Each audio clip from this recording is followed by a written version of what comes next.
Vijayawada politics పైనే అన్నదమ్ముల మధ్య వివాదము వాగ్వాదము ఇంకా కొనసాగుతోంది. తాను లేకపోతే బెజవాడ ఈస్ట్లో గద్దె రామ్మోహన్ వేస్టే అన్నారు కేసినేని నాని. రామ్మోహన్ ని విమర్శించే స్థాయి నానికి ఎక్కడుందని ప్రశ్నించారు తమ్ముడు చిన్ని. చంద్రబాబు పైన విమర్శల విషయంలోనూ వాళ్ళిద్దరి మధ్య బిగ్ ఫైటే జరుగుతోంది. ఓసారి చూద్దాం. ఇక్కడ స్థానిక ఎమ్మెల్యే 10 ఏళ్ళు అంటే నేను ఎంపీగా ఉన్నప్పుడే 2 సార్లు గెలిచాడు ఆయన. 2004లో ఓడిపోయాడు, 2009లో ఓడిపోయాడు. అప్పుడు నేను ఎంపీ అభ్యర్థి కాదు, నేను ఉంటేనే గెలుస్తాడు ఆయన.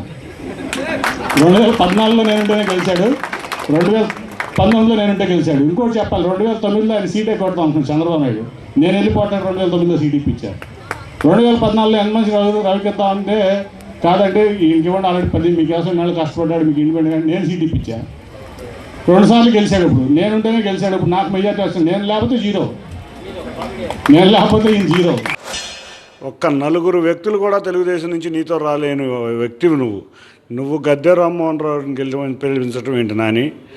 గద్దె రామ్మోహన్ రావు గారు ఎప్పటి నుంచో ఎమ్మెల్యే, ఇండిపెండెంట్ కింద గెలిచిన ఎమ్మెల్యే, అంతేకాకుండా తెలుగుదేశంలో ఎంపీ అయిన వ్యక్తి. నువ్వు నిన్న కాక మొన్న చిరంజీవి గారి పార్టీ నుంచి నువ్వు తెలుగుదేశంలోకి వచ్చిన వ్యక్తివి.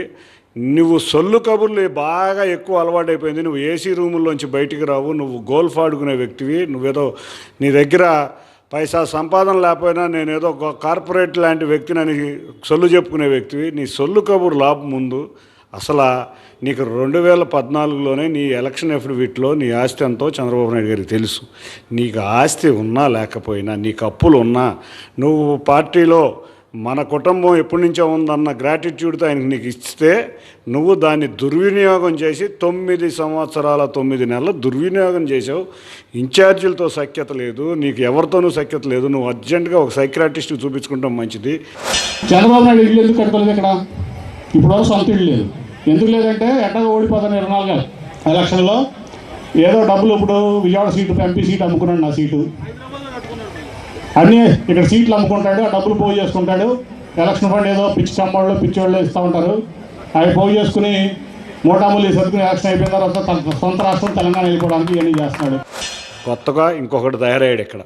ఈ ఎర్రి యాదవులందరూ తప్పకుండా ఓడిపోతున్నారు. మా పార్టీకి డబ్బులతో ఇవాళ మా పార్టీలో ఉన్న ప్రజాస్వామ్యం, మా పార్టీలో ఉన్న ఇవాళ ఎంతోమంది వ్యక్తులు మా పార్టీ టికెట్ కావాలని కోరుకుంటున్నారు. నువ్వు మతి భ్రమించి మాట్లాడే మాటలు, లేకపోతే నువ్వు చేసే పిచ్చి చేష్టలకి తెలుగుదేశం నాయకులు, కార్యకర్తలు ఎప్పుడెప్పుడు నీకు బుద్ధి చెబుతామని ఎదురు చూస్తున్నారు.